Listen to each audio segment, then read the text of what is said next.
Olá, gente amada e querida de Deus. Sejam todos bem-vindos a este nosso encontro com Deus, meditando a palavra. Feliz Ano Novo a todos. Na nossa última reflexão bíblica do ano, tivemos a oportunidade de ver a importância de fazermos sempre um exame de consciência, que é o ponto de partida para mudarmos o rumo de nossas vidas, caso seja necessário.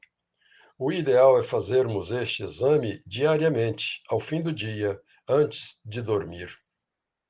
No último dia do ano, bem que poderíamos imitar as empresas que fazem o balanço patrimonial, mostrando o retrato fiel da empresa, se ela está no lucro ou no prejuízo. Caso a empresa esteja operando no vermelho, o balanço indicará o tipo de tratamento que deve ser aplicado, mudando o que é necessário mudar. E só existem dois caminhos: não mudar nada e seguir no prejuízo, operando no vermelho, até quebrar e falir de vez, ou mudar radicalmente a postura, com um método seguro de trabalho que traga lucros e fortaleça a saúde financeira da empresa. O balanço patrimonial é que vai indicar o que deve ser feito.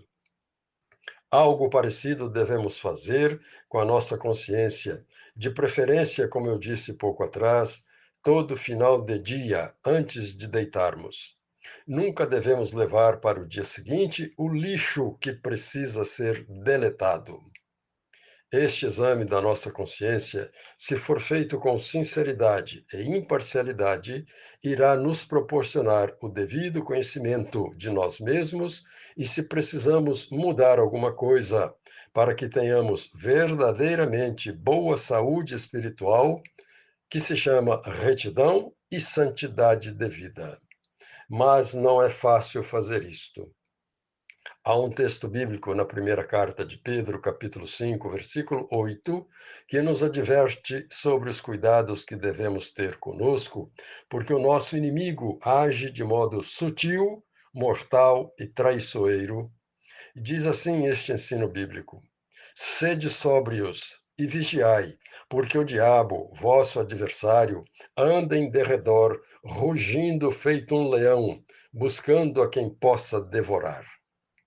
E no versículo seguinte, a palavra nos ensina: mas resisti-lhe firmes na fé.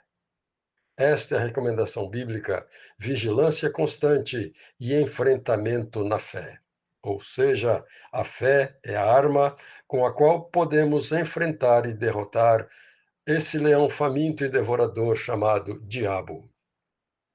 É preciso estar sempre atentos e vigilantes, e esta vigilância constante deve ser feita diariamente com o exame de consciência diante de Deus e de nós mesmos, porque no íntimo de nossa consciência só entra quem tem a chave, isto é, nós mesmos e Deus.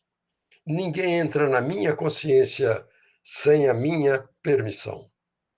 Muitas vezes passamos por situações de extrema dificuldade, algumas até que chegamos a pensar que não teremos força para superar e vencer. Alguns casos só podem ser vencidos com a força da fé. Por isso, Jesus ensina: tudo é possível ao que crê. Ele não disse que algumas coisas são possíveis, mas disse: tudo é possível ao que crê. E por que Jesus afirmou isto? Quem crê pode tudo? Porque a fé é o próprio Deus que age em nós e por nós, fazendo aquilo que nós, humanos, não conseguimos fazer. O que não podemos fazer, Deus pode e faz, se acreditarmos que Ele faz, porque nada é impossível para Deus. Penso ser oportuno citar Josué, o jovem moço que sucedeu a Moisés assim que este morreu, tendo recebido de Deus a difícil incumbência de conduzir o povo hebreu daquele lugar onde estavam até a terra prometida. O povo hebreu já havia passado 40 anos de duras provações na travessia do deserto. Moisés, que tirou o povo da escravidão do Egito, morreu sem ter concluído a missão de entrar com o povo hebreu na terra prometida. Josué assumiu o lugar dele como condutor do povo. E logo percebeu que muitos dentre o povo começavam a fraquejar e a prevaricar na fé, adorando a deuses falsos e estranhos, influenciados pelos povos vizinhos. E sempre que isto acontecia, o povo perdia força e tudo dava errado. Certo dia, Josué, como líder do povo hebreu, reuniu o povo e disse, sem meias palavras: Agora, pois, temei ao Senhor e servi-o com sinceridade e com verdade. E jogai fora os deuses aos quais vossos pais serviram, além do rio e no Egito, e servi ao Senhor. Porém, se aos vossos olhos vos parece mal servir ao Senhor, escolhei hoje a quem quereis servir, se aos deuses a quem vossos pais serviram e que estavam além do rio, ou aos deuses dos amorreus em cujas terras estais. Porém, eu e a minha casa serviremos ao Senhor. Então todo o povo respondeu, dizendo: Nunca nos aconteça que deixemos o Senhor para servirmos a outros deuses, porque o Senhor é o nosso Deus, ele é que nos tirou da terra do Egito, da casa da servidão, a nós e a nossos pais. Ele é que tem feito todos esses grandes sinais aos nossos olhos e nos guardou por todo esse caminho que andamos. E entre todos os povos pelo meio dos quais nós passamos. Livro de Josué, capítulo 24, versículos 14 ao 17. Para terminar, proponho-lhes considerar esta atitude do líder Josué, que motivou o povo a refazer o seu compromisso de fidelidade a Deus. Comparem esta atitude de Josué com alguns acontecimentos do momento atual do mundo. Hoje não são poucos os líderes mundiais comprometidos com a corrupção e o roubo que prejudica a todos. Homens em postos chaves de comando em instituições importantes como a justiça e a política, sem ética e sem moral, que dão com uma mão e tomam muito mais com a outra.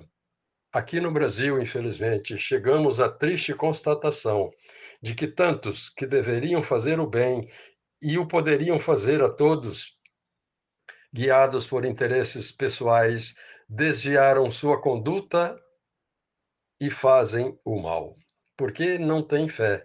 E a exemplo de alguns líderes hebreus a quem Josué advertiu, prostram-se diante do falso Deus poder que lhes proporciona tudo o que querem.